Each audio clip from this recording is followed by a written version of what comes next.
Hello everyone, मेरा नाम है धीरेन्द्र भक्तानी और आप सबका मेरे इस व्लॉग में स्वागत है।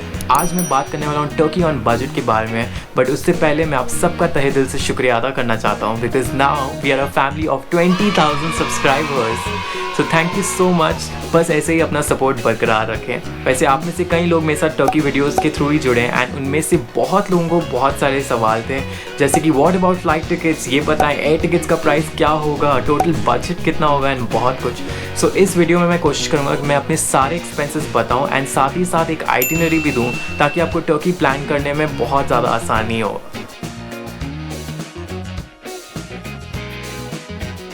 मेरा सबसे पहला खर्चा ऑब्वियसली वीज़ा का था एंड क्योंकि मैं वीज़ा ऑन अराइवल के लिए एलिजिबल था इसलिए मेरा टोटल खर्चा 3,250 रुपये था। बट अगर आप एलिजिबल नहीं है तो आपका खर्चा 8,400 के आसपास होगा। इसके बारे में अगर आपको और जाना है तो मैंने वीज़ा के लिए अलग वीडियो बनाई हुई है, आप बाद में देख सकते हैं। नेक्स्ट खर्चा जो कि सबसे बड़ा खर्चा होने वाला है वो है फ़्लाइट टिकट्स का खर्चा। एंड अगर आप मुंबई या दिल्ली से जा रहे हो तो आपका टोटल खर्चा 28,000 से 35,000 के बीच में होगा। मैंने अपनी फ़्लाइट की टिकट्स 28,400 रुपये में ली थी एंड अगर आप डेट्स के साथ फ्लेक्सिबल हैं तो आपको भी यही प्राइस में मिल जाएगा। बट अगर आप फिक्स डेट्स में जाना चाहते हो तो आपको 32 से 35,000 रुपीज़ में मिल जाएगी टिकट्स। मैं यूजुअली स्काई स्कैनर और गूगल फ्लाइट्स में टिकट्स देखता हूँ क्योंकि यहाँ पे मुझे सबसे सस्ती डील्स मिल जाती है।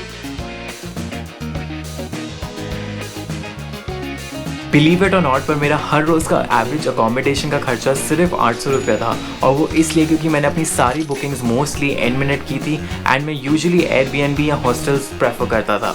लास्ट मिनट बुकिंग से फ़ायदा ये होता था कि आप होस्ट से या मैनेजर से नेगोशिएट कर सकते हैं प्राइस। जैसे मैं हमेशा उनसे कहता था कि मेरी सिंगल ऑक्यूपेंसी है, मैं ज़्यादा टाइम रुकने नहीं वाला हूँ, ये वो फलाना ढिमकाना। सो उस वजह से कई बार मैं लकी होता था एंड ये मैनेजर्स प्राइस कम कर लेते थे। फॉर एग्जाम्पल कोन्या में booking.com और अगोडा में एक होटल की प्राइस 3,000 दिखा रहे थे, बट जब मैंने उन्हें फ़ोन करके कहा कि मैं आ रहा हूँ और सिंगल ऑक्यूपेंसी होगी तो मुझे सेम होटल 1,000 रुपीज़ पर नाइट के हिसाब से मिली थी। उस होटल की लिंक मैं डिस्क्रिप्शन बॉक्स में दे दूँगा, आप चाहें तो ये ट्रिक आजमा सकते हैं। बट येस, अगर आपको पैसे बचाने हैं तो आप होटल्स के बदले एयरबीएनबी अपार्टमेंट्स या हॉस्टल्स प्रेफर करें, इसमें आप बहुत सारे पैसे बचा लेंगे।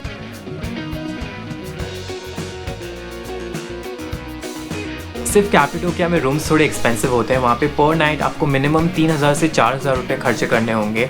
मैं अनफॉर्चुनेटली यहाँ पे नहीं जा पाया था क्योंकि उस टाइम पे वहाँ बारिश पड़ रही थी एंड सारे hot air balloon rides cancel हो गए थे, तो वहाँ जाने का कोई पॉइंट ही नहीं बनता था। बट अगर आप जा रहे हैं तो take this point into consideration. Next बड़ा खर्चा जो आपका होने वाला है वो है खाने पीने का खर्चा और मेरा हर रोज़ का एवरेज खर्चा अराउंड 700 रुपीज़ होता था, जिसमें से मोस्टली तो मैं लोकल फूड जॉइंट्स या रेस्टोरेंट्स जाता था, बट कभी कभार मैं फैंसी रेस्टोरेंट्स भी चला जाता था। एक एडवाइस दूंगा मैं आपको कि आप होटल मैनेजर या अपने होस्ट से पूछ लें कि आसपास अच्छी रेस्टोरेंट कौन सी है जहाँ लोकल्स जाना प्रेफर करते हैं, क्योंकि ये ऑथेंटिक तो होगी, साथ में बजट फ्रेंडली भी होगी। इसके साथ साथ like any other Indian middle class family में अपने साथ थेपले एंड कुछ प्रोटीन बार्स भी लेके गया था, जिसमें मेरे बहुत सारे मील्स कवर्ड हो गए थे। एंड थेपले से मुझे एक और चीज़ याद आई, अगर आप वेजिटेरियन हैं तो इस्तांबुल में तो आपको बहुत ऑप्शंस मिल जाएंगे, बट जैसे ही आप इस्तांबुल के बाहर निकलोगे ये ऑप्शंस बहुत कम हो जाते हैं। सिर्फ एक ही ऑप्शन आपको मिलेगा जो कि कोजले में होता है, जो बिल्कुल इंडियन पराठे जैसा टेस्ट करता है। उसके अलावा बहुत कम ऑप्शंस होते हैं। सो वेजिटेरियंस अपने साथ खाना लेकर जाएँ प्लीज़।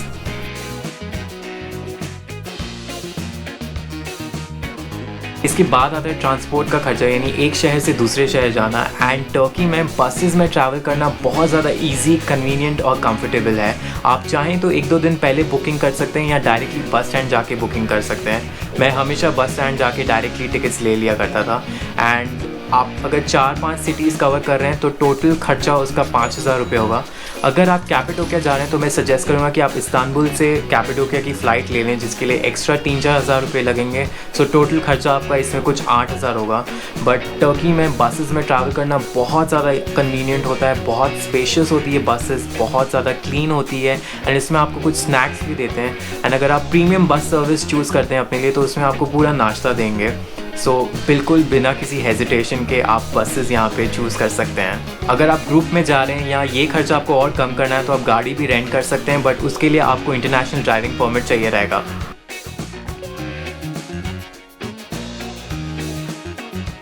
नेक्स्ट खर्चा जो आपका आता है वो है साइट सीइंग एंड एक्सक्लूजन्स का, एंड इसमें मैंने सिर्फ एक ही बार खर्चा किया था 4200 रुपये का।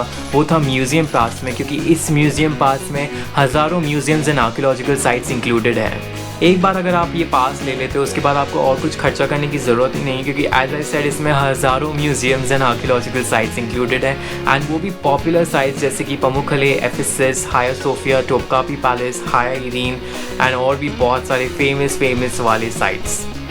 बट अगर आप कैपिटोकिया जा रहे हैं वहाँ पे हॉट एयर बलून राइड करना चाहते हैं तो उसके अलग से 10,000 रुपीज़ लगेंगे, और ये आपको एक दिन पहले ही बुक करनी है, एडवांस में बुक नहीं करनी है। एंड 10,000 में आप 45 मिनट्स ये राइड एंजॉय कर सकते हैं। इसके अलावा टर्की पैराग्लाइडिंग के लिए भी बहुत ज़्यादा फेमस है। इनफैक्ट फतिह है दुनिया की सबसे पॉपुलर पैराग्लाइडिंग साइट है, एंड अगर आपको यहाँ पे पैराग्लाइडिंग करना है तो उसके भी अराउंड 10,000 रुपीज़ आपको लगेंगे फॉर 45 मिनट्स।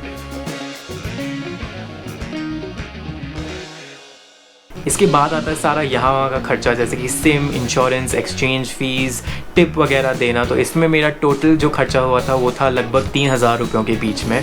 बट अगर आप ग्रुप में जा रहे हो तो ऑब्वियसली आपका ये प्राइस थोड़ा कम हो जाएगा, क्योंकि आप सारे कलेक्टिवली एक साथ इनमें से काफ़ी चीज़ें खर्च करोगे। शॉपिंग मैंने इस वीडियो में इंक्लूड नहीं किया, क्योंकि बहुत लोग शॉपिंग करते हैं, बहुत लोग नहीं करते हैं, बहुत लोग बहुत ज़्यादा करते हैं तो बहुत लोग बहुत कम करते हैं, इसलिए इस वीडियो में उसे डालना फेयर नहीं रहेगा। बट मैंने कुछ 3,000 रुपये की शॉपिंग की थी, एंड अगर मैं अब अपने सारे खर्चे टोटल कर लूँ तो मेरा लगभग टोटल खर्चा 60,000 रुपीज़ होता है।